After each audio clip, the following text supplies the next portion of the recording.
Hello and welcome. You're watching News9 Live with me, Neha Khanna, and we have some big breaking news coming in at this point.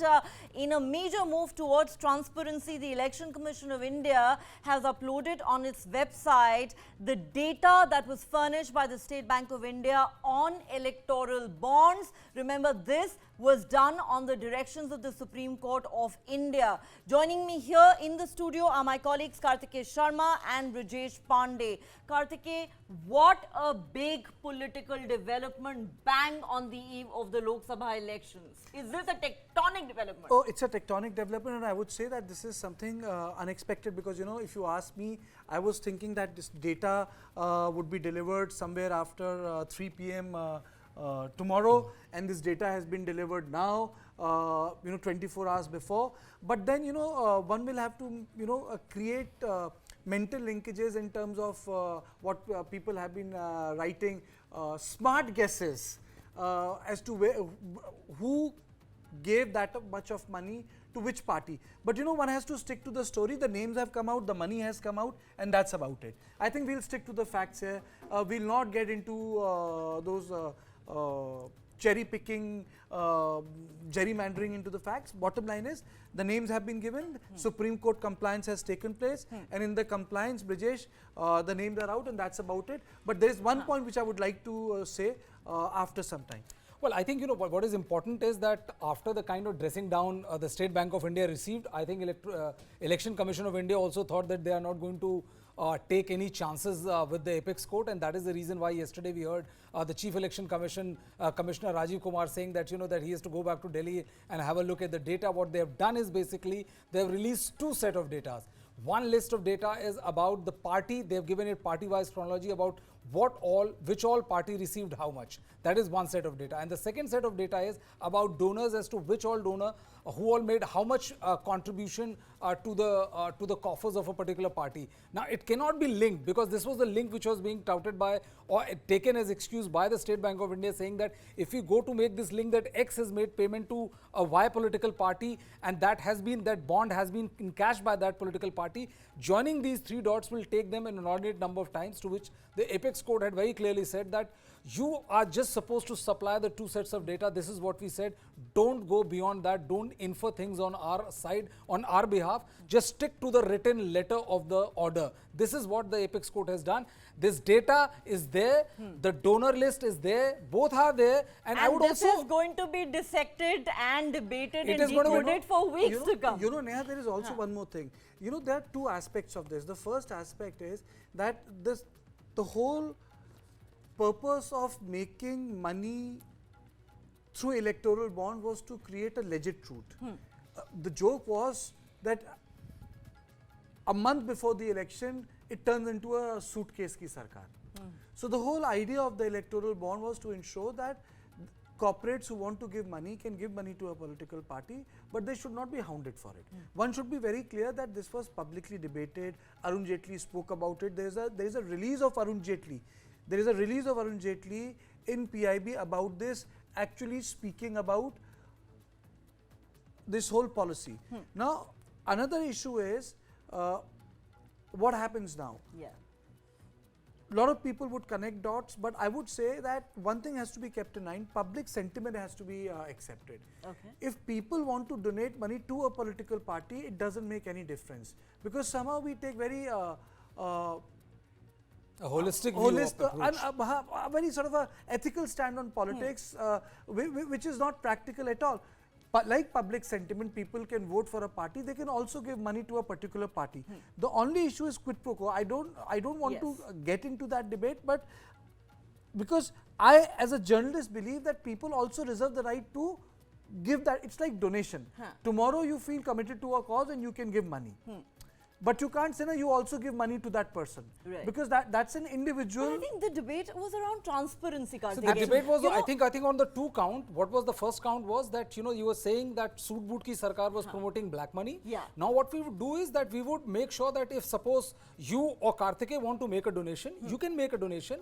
We will keep your identity secret, but we will do a proper KYC of the money that has gone in. So we know the source of the money so that we can say that, the black money has been eliminated. But what happens is that most of the time when you come up with a vaccine, to solve a particular problem, you also have to deal with the side effect of And the you know- vaccine. Yeah. The side effect of the vaccine was the lack of transparency. Nobody knew about who Kartikeya, I need donated to what ask you much. this question. Before we go across to Ashok Bagria, our legal editor, you're a political animal. I will ask you a political question.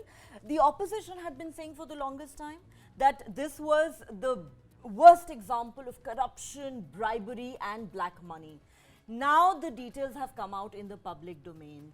Do you believe the opposition is likely to latch on to this data and say, we told you that there was so much corruption Then let me governance? give you a blunt political answer. Huh. I think everyone in opposition knows Huh. where the funding is happening.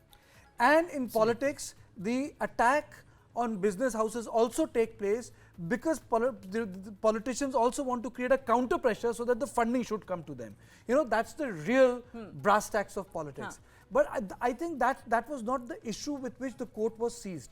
Court was seized of the issue in context of transparency.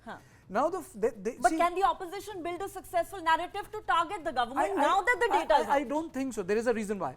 Good question. There is a reason why. They may try to do so, but it will not damage the government right now. If you recall, in 2020-21, the entire narrative was on the farmer agitation for 6 months. But then what happened? They had to withdraw those farm laws. They had to withdraw the farm laws, but Bharatiya Janata Party ended up winning UP again with a bigger mandate. So the point is very simple. The elections are taking place on different issues right now. This is the different issue The issue is who gave that much of money. That's it. And other civil society activists, they had gone to court saying that transparency would erode democracy. So the issues were different. So my point is simple, that we must also keep little history in mind, that India has been engaging with this issue of how to curb black money. Black money in election is the mother of all corruption. The real purpose was to do away with that corruption. I have debated ad nauseum on this, that yes, this decision has been taken by the Honorable Court, but now the entire executive will need to rebuild a different strategy to ensure that money back does But not come Brajesh, into operation. The point Can is, this dent public sentiment on the eve of a Lok Sabha election? I honestly don't think that this is going to have any kind of effect on the public sentiment, because there are the various other factors which are there in people's mind when they go out to vote. Had that been the issue, the government would have not taken certain decisions which they have taken, which they did, and it caused a lot of public discomfort, but they came back home even But with you a bigger remember at the margin. SBI wanted time till the 30th of June. See, that is all right, because I mean the kind of data which is there, the first reaction was, after looking this data was, oh God.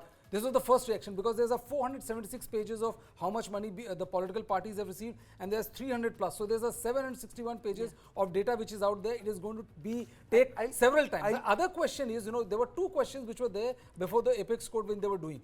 The government did a right thing by making these KYCs and everything there, so there's a probity on the money. But what they did was, the thing which this was lacked was that there was no transparency on the identity of the donor. That provided for some sort of a gain. So the question is this ammunition for the opposition, or does it blunt the opposition attack? Now that this is out in the open. It will be ammunition for the opposition, because the opposition will definitely want to hit out of the government, saying that look, corporates are only paying BJP government, and how this is creating an unequal field for it. But if you look at it realistically, from 1952 onwards till this date, any industrialist or any money bag, they always pay more money, or the party in power always gets more money than the opposition. Do you think that in 1984, when the BJP had 2 members, they were getting the money in the same proportion as Congress was getting? That is likely to be the BJP's argument. Exactly. But that is the argument. There is no BJP and ammunition for Congress the opposition, or does this actually blunt the opposition attack now that the data is out in the open? I don't think it's going to have an electoral issue. You see, but surely the opposition wanted to make it an election issue. But not for the voters, you think? You see, absolutely. Now you gave the answer yourself. It's not going to be a voters issue. It's not going to be the issue of corruption. We see India has gone through the motion of Rafale. Did it become a corruption issue? We have to understand that the election template has been set. It's on a different platform altogether. The issue on which the court gave its verdict was on transparency. That's about it. I think Ashok Bagria will be able to speak better on this. In fact, let me go across to Ashok Bagria, our legal editor, who has, of course, tracked this story very closely.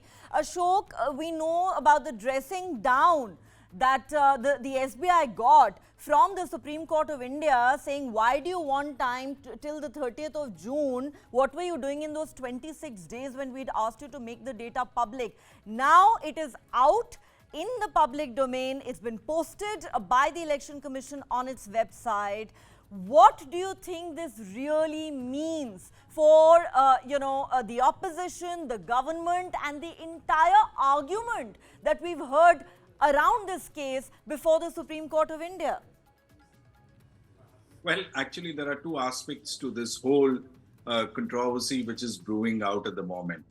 One is basically you have to understand that there was some litigation which was set in motion in the Supreme Court by NGOs who are basically wanting the right to know where the political parties are getting their funds from.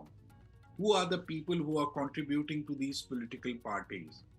Now, what had happened was that in 2017, the government of India brought in this whole electoral bond scheme with the twin objective of curbing the use of black money in electoral politics. And the second was to ensure that all the funding happens through banking channels. Now, what happened was, when this matter came up for hearing in the Supreme Court, the argument which was given is that, okay, fair enough, very laudable objectives by the government of India by bringing in the electoral bond scheme. But at the end of the day, the citizen, the voter, has a right to know which are the corporates, which are the individuals who have made these political contributions. Because at the end of the day, in a successful democracy or in any democracy, transparency is the lifeblood as far as electoral politics is concerned. Otherwise, the whole electoral process gets very muddied and vitiated. And you see, at the moment, what we are witnessing is that the Supreme Court on March 11th told SBI, because SBI is the nodal agency or the authorized agency which sells electoral bonds, and it told SBI that, look, in fact, it was on 15th of February, first when they delivered their verdict, and told SBI that, look, your whole facade of confidentiality around the electoral bond scheme does not carry much weight. And when we balance it with the citizen's right to information or the right to know, it is less important. So they said that please disclose whatever information you have. Tell it to the Election Commission of India. The Election Commission of India will put it on the website and let the world know that where did the money come from and which of the political parties got the money. Now, coming to the politics aspect of it, undoubtedly, whether it's in the center or in the states, the government which is in power receives the highest number of contribution. So suppose, let's take for example, Bharatiya Janata Party is in power at the center. And if you look at the electoral bond contributions, they will be very high towards the Bharatiya Janata Party. But at the same time, if you look at a state which is being ruled by the Congress government, the electoral bond or the contributions, political contributions will be more to the Congress party in the states. So the whole idea of electoral bonds or political contribution is a quid pro quo relationship, because everybody is looking for some favors, to curry some favors from the government, whether in the state or the center. So that's the political aspect. So naturally, the party which is in opposition is going to make a huge hue and cry over the fact that, look, X amount of money has gone to a political party, whereas we have got only If you're in X the opposition, chances are you will always get less money compared to the ruling party. It has been since 1952 when the first election has been done till this date. Any party, any strong government is always backed by industrialists. Any strong government is always backed by people with money. And this is not an anomaly. See, the point is which you have to understand is that the opposition would have to pinpoint a case where they can prove that there has in been lieu black the money. most three famous words which are said by quid pro quo. Yeah. If the quid pro quo can be proved, then there is scandal. Otherwise, giving money to a political party is not scandal, it is not illegal, and it is not there's no law in the government Political which donations prohibits are not a new phenomenon Absolutely. in this country. And also look So at the if history. you prove a quid pro quo saying that, X has given money to Y in lieu of this favor, or X is a bankrupt company with a total capital of 100 crores and X has given a 60 crore rupees loan to any XYZ political party, then it looks suspicious. But like, say, for example, a 50,000 crore company gives a 100 crore donation, there's nothing fishy in it. Let's look at recent history. Rahul Gandhi made a big deal about the Rafale deal. He said, Chaukidar chor hai. We all know how that slogan backfired on the Congress and the entire opposition, with Prime Minister Modi and the BJP actually coming back to power with a bigger majority than in the earlier term. We've also seen, Brajesh, Rahul Gandhi saying Chaukidar, apart from saying Chaukidar chor hai, earlier his favorite slogan was Soot Boot Ki Sarkar, which was again an attack on corporates. But none of that really worked with the electorate, did it? Well, it didn't. And, it also, I think, it's also presented an opportunity before the Congress to do a course correction, because the issues which they were trying to raise definitely did not stick with the government, because the government was seen as a government which was providing enough largesses to the deprived, underprivileged section of the society, that they were not worried about whether, X, Y, Z industrialists get more than that. And the important thing is that even in Rafale, they were not able to pinpoint for sure that, that this XYZ exhibit proves beyond any shadow of doubt that this money was paid to the government or anybody in the government. And not that it was ever proven in a court of law. Never proven in the court of law. And, more than proven in the court of law, what decides how you vote is whether you are able to convince the public that a corruption has been done or not. A 64 crore rupees buyback of Bofors torpedoed Rajiv Gandhi's clean image and sank his political career like anything. Though ultimately, many years later, even that case was thrown out by the Delhi High Court. Can you prove it in the eyes of the public? If you can, it is yes. Otherwise, no. First of all, we also have to understand that donation is not corruption. Exactly. Problem is quid pro quo, which the Honorable Supreme Court of India said. Let me just take you through certain illuminating points of the Court of India. The whole idea was about transparency and to restore sense of transparency in a democratic order.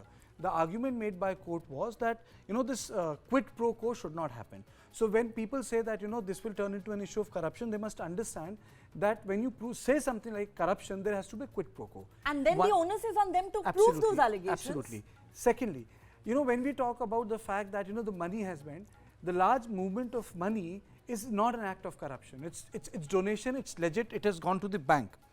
Second thing which I would like to say is that the courts were not interested in creating a series like a web mail.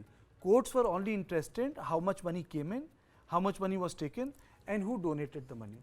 The third aspect of this story is that when I know this is a question a lot of people say that the opposition can make it up.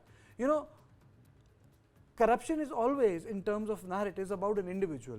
Political parties taking money is a natural act in democracy. American presidential elections, you cover foreign affairs, are the most expensive. Don't trust operate there in America in a legitimate way. You have people. Fundraising is you a have legit people part of identified in capital as lobbyists. These are normal practices of governance. I think New India also needs to understand that we cannot remain an economy addicted to cash and the suitcase. There are ways of dealing with it. And this is not something related to BJP, I would like to make this clear. The Congress government, when Chidambaram was the finance minister, in 2013, a similar pre-scheme was introduced. When Chidambaram was the finance minister, there was a one-time scheme of amnesty for people who had amassed black money. Have they gone? I mean, so the government has been trying to channelize the money which is in cash into a normal economy, from parallel to normal. So now you have those issues, judicial interventions, the executive will come, but we have to have a larger picture in place, and which is, this is a legitimate movement of money. Yes. This is a legitimate movement of money. Political donation does not equate corruption or bribery unless there is specific evidence to back those claims. The opposition may want to make that argument, but it has to stick. It has to be proven in a court of law. And as we've been discussing, does it even work with the voters? Before I go back to Karthik and Brijesh, I want to ask Ashok this question. Ashok, this, correct me if I'm wrong, this has happened, one day before the Supreme Court deadline. The matter will, of course, come up again in the top court. Can you tell us what happens next legally? Well, see, you're right that this comes just a day ahead of the deadline which was set by the Supreme Court of India. Probably because on the 11th of March, when the Supreme Court heard this matter, the Supreme Court was very categorical and it had made clear to the SBI that, look, if you do not comply with our judgment and our directions to disclose the data on electoral bonds to the Election Commission of India, we will exercise our contempt jurisdiction. The court categorically cautioned the chairman and the managing director of the State Bank of India, saying that, look, we want an affidavit from you saying that you have complied with our orders. You have given all the data you have to the Election Commission of India. Now here, today, it looks like the Election Commission of India also did not want to take any chances that the Supreme Court should come down heavily. So instead of putting out tomorrow, they put it out today. Whatever data they have received, they are clearly saying that this is the data we have received with respect to electoral bonds from the State Bank of India, and we are putting this data as we have got it. Now, this is the end of the matter as far as both these organizations are concerned. Now, as far as the NGOs are concerned, the element of quid pro quo, etc. is concerned, what will happen now is that these petitioners who had approached the Supreme Court will browse through this list. Once they start browsing through this list, they will look for suspicious companies. And suspicious companies, as Brijesh pointed out earlier, that suppose let's look at a company which has a total net worth of 100 crores and making a donation of 60 crores or 80 crores to a political party in power, then it looks very fishy and suspicious that why is it happening? Your net worth is 100 crores and 60% of your bloody net worth is being given out in political donations. So definitely there is some connection. So that thing will happen. And these petitioners will also try to make out a case that the information sought is not put out in a correct manner. It does not give a cross linkage in the sense that you have the name of the person who's purchased the electoral bonds, but who gave, after purchasing that bond, which political party encashed that bond. That kind of linkage is not there.